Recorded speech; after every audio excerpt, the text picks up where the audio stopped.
Brethren, I greet you in the name of our Lord and Savior Jesus Christ. And it is a joy for me to come to you today and share with you words from the Word.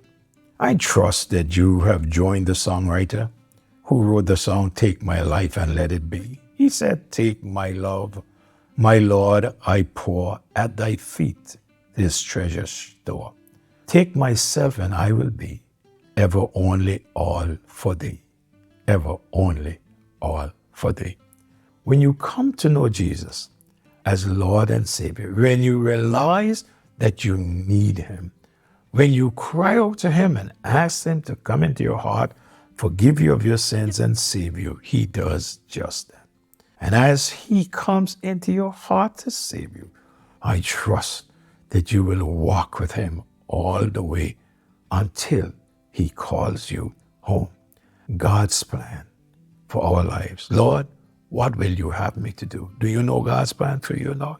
God's plan is passed when you get saved. I say that again. God's plan is passed by God when you get saved. In Psalms 37, verse 23, the steps of a good man are ordered by the Lord, and he delighteth in his way. It is God's plan for each one to be saved. God reveals his plan to us step by step. Plans are designed in stages.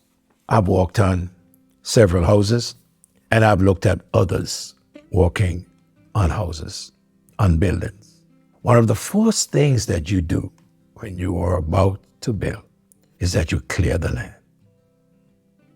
You remove all obstructions from the land. Two of my children are now building, and I watch them clear the land. You'll be surprised how exciting they become when they see the land is cleared. Nothing on it. But the first thing one must do before you build is to clear the land. A, what is it that stands between you and the Lord? It is time that you clear that. Clear it. Make up your mind that it is God that you want to serve. Now, after clearing the land and building, I say these plans, they must go step by step. They are in stages. Then you line out the building. The complete building is lined out. You would see that they would put up what we call batter boards, and they would line out the building. And lining out the building, it would tell you where the walls would go. Then after that, if you are building where you could dig the ground, where there is dirt there, they dig the footing. Some bring in policemen and they cut the stone. Others, if it is solid stone, clear all the dirt out of the stony area, and they put a footing down, put on forms, and pour the forms according to the line. The footings are built a little bigger than the building itself. If you are building a building with 8-inch blocks, it is required that your footing should be at least 24 inches. So the footing would be 24 inches. Why? Because the building would sit on the footing, stage by stage. After the footing, the foundation. Then the plumbing, the electrical. Then designs, elevation, steelwork, beams, columns, blocks, roof. Everything will be done, down to the landscaping, until it is finished. God's will for my life is that I pray. In Psalms 27 and verse number 11, teach me thy way, O Lord, and lead me in a plain path because of mine enemies. We need to know the way of God. And in order for us to know the way of God, we must be people of prayer. Prayer will cause God to reveal his plan. Come back with me to Acts chapter 9 and verse 6. And he trembling and astonished said, Lord, what wilt thou have me to do? And the Lord said unto him, arise and go into the city, and it shall be told thee what thou must do. To know God's plan, prayer is involved. And here is this man Saul. When God got his attention, he prayed to God and asked him what he wanted him to do. To know God's will, There must be studying of his word. The word will guide you.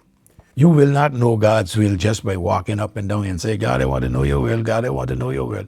No, God's will is laid out in his word. For in Psalms 119 and in verse 105, here's what the scripture says. The word is a lamp unto thy feet and a light unto thy path. If you and I want to know the will of God, then we need to get into the word of God, because there it will be revealed to us what is God's will. To know God's will, there must be obedience. We cannot ask God to teach us his will, and after he tells us what is his will, we go back and do what we want to do. In 1 Samuel chapter 15 and verse number 22, and Samuel said, have the Lord as great delight in burnt offerings and sacrifices as in obeying the voice of the Lord? Behold, to obey is better than sacrifice, and to hearken than the fat of rams. God wants his children to be obedient to him. I like what Mary said in John chapter 2 and verse number 5, when they ran out of wine. His mother said unto the servants, whatsoever he said to you, do it. That was so powerful, that whatever he, Jesus, says to you, do it, and you will get the results. So I say to you, like Mary said to them, whatever he says to you when you ask him, just get up and do it. Now, I do understand that there are times that when we ask him to show us his will, or he moves us from where we are to where he wants us to be. And sometimes, we are so comfortable where we are that we don't want to move to go anywhere else. But I want to tell you that it matters not how comfortable you are now. The best place for you to be is to be in the will of God. To know his will, one must trust in God. The Lord took it upon himself to speak to Saul as a chosen vessel. Saul had to totally trust in him. Saul could not see when he was struck down. Saul had to trust him in all that he permitted in his life. Saul had to trust him in his sufferings, because that was part of God's will for his life. Paul was stoned in his stoning. He had to trust God. In his imprisonment, he had to trust God. And everything else that happened in his life, he had to trust God. Because if he did not trust God, who else would he trust? He trusted the Lord that he was walking things out according to his will. In 2 Corinthians chapter 11, verse 24 to 28, like I say, God's will is not always the rosy-dozy, the lovely things, making me happy. Oh, give me this, give me that. And verse 24 to 28 of 2 Corinthians 11, hear Paul's testimony. He said of the Jews, 5 times received by 40 stripes, save one. They beat him 5 times. We usually use the term back home with a cat of 9 tails. They give him 49 of those 5 times. You could imagine all the scourges that he had. He said, thrice, 3 times was I beaten with rods. So they took sticks and they beat him. Once I was stoned. Could you imagine? They were not throwing stones around him. They were throwing stones at him. Twice I suffered shipwreck. In other words, ships went down on him twice in the sea. He said, a night and a day I have been in the deep swimming, struggling for my life, a night and the day out in the deep. In journeyings often, in perils of water, in perils of robbers, in perils by mine own countrymen, in perils by the heathen, in perils in the city, in perils in the wilderness, in perils in the sea, in perils among false witnesses, in weariness and painfulness, in watching often, in hunger and thirst, in fasting often, in cold and nakedness. All these things was God's will for this man's life. And that's why, no doubt, some people don't want to be in God's will. He turned around and he said, besides those things that are without, that which cometh upon me daily, the care of all the churches.